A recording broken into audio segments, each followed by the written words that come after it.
Today's events in the Kharkiv region seem to reflect preparations for a large-scale offensive by Russia. This perspective was shared by Andriy Kovalenko, leader of the Center for Countering Disinformation, CCD, under the National Security and Defense Council, in a post on Telegram.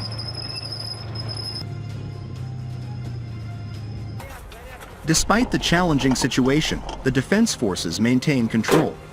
Currently, the maneuvers appear to be simulations of a comprehensive enemy assault using proportionate forces, including active combat reconnaissance. The Russians have indeed suffered losses, both in terms of weaponry and personnel. Moreover, these operations are supported by a Russian military propaganda machine that perpetuates myths about massive advancements by their own forces. These are purely fictional narratives meant to incite panic by exploiting information gaps, elaborated Kovalenko.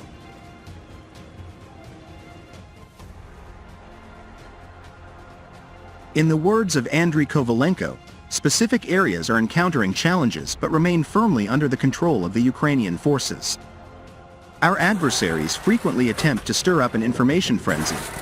Quite often, amidst ongoing actions, the situation on the ground in these regions fluctuates multiple times in a single day.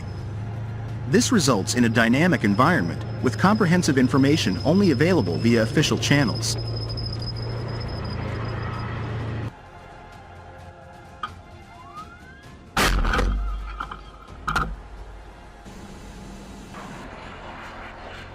Under the cover of armored vehicles, Russian forces attempted a breakthrough in the Kharkiv region at 5 a.m. today. However, this offensive was successfully repelled, as recounted by Ukraine's President Volodymyr Zelensky during a press briefing alongside Slovak President Zuzana Kaputova. Our troops, brigades, and artillery were on the ground ready to counter the intrusion into Ukraine. Despite the potential for the enemy's force amplification, our military command had anticipated this move and intended to confront the opposition with a severe response. Indeed, a fierce battle is underway and we confronted them fiercely, Zelensky elaborated.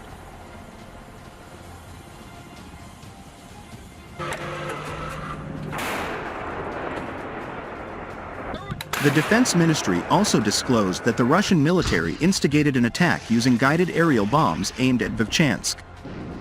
During the night, it was observed that the Russian forces intensified their artillery bombardment of the forward borders of the Ukrainian defenses.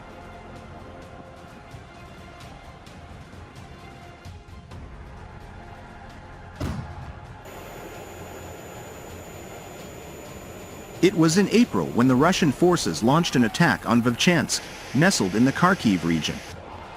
The regional authority head, Oleg Sinigobov, revealed this through a post on his Telegram account.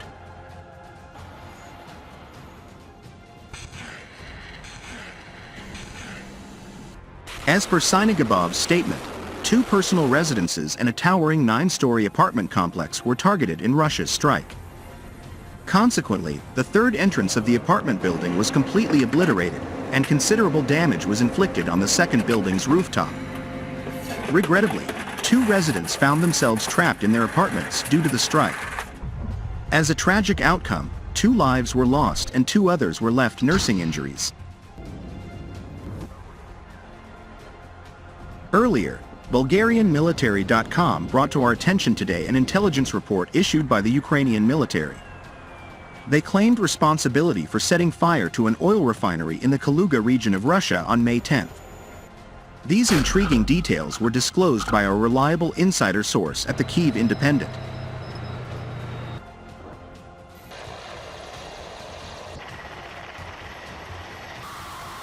The acting governor of the Kaluga region, Vladislav Shapsha, revealed the cause of the nighttime fire as a crashed unmanned aerial vehicle.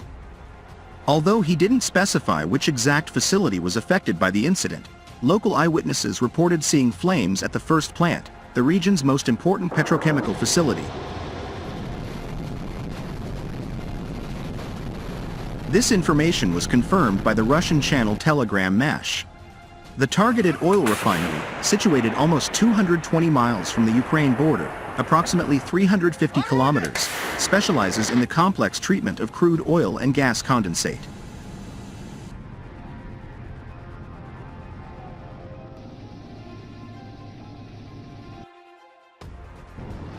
Moscow's mayor, Sergei Sobyanin, later confirmed the drone's interception and neutralization as it was on course toward Moscow by Russian defense artillery. He reported no casualties or infrastructure damage, which aligns with our previous report. Our source verified the Ukrainian military intelligence's involvement in the incident and pointed out the probable use of kamikaze drones in the attack.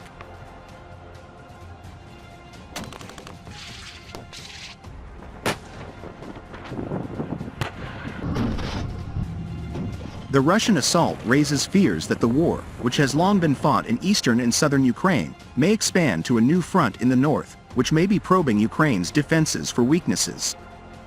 It also follows warnings from officials and experts that Moscow had been building up forces in the area. The Russian aerial attacks and shelling over a few days could locate and hammer Ukrainian positions. In a worst-case scenario, it creates favorable conditions for armored vehicle commitment. Dara Masakot, an expert on the Russian military at the Carnegie Endowment for International Peace, wrote on X.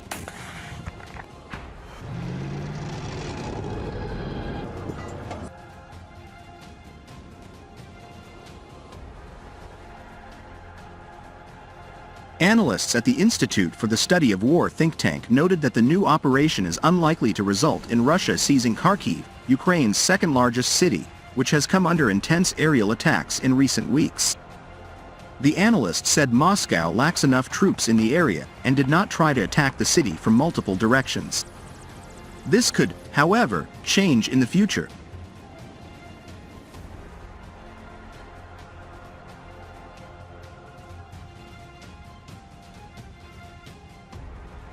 Instead, Russia's ongoing operation likely has other objectives, the analyst said. These include pinning down Ukrainian forces in the northeast to create opportunities for Moscow to advance in other sectors of the front line, as well as create a buffer zone in the area. This could allow Russia to defend against cross-border raids. Andriy Kovalenko, the head of the Counter-Disinformation Department in Ukraine's National Security and Defense Council, said the Russian assault resembles a simulated large-scale attack with limited forces carrying out combat reconnaissance.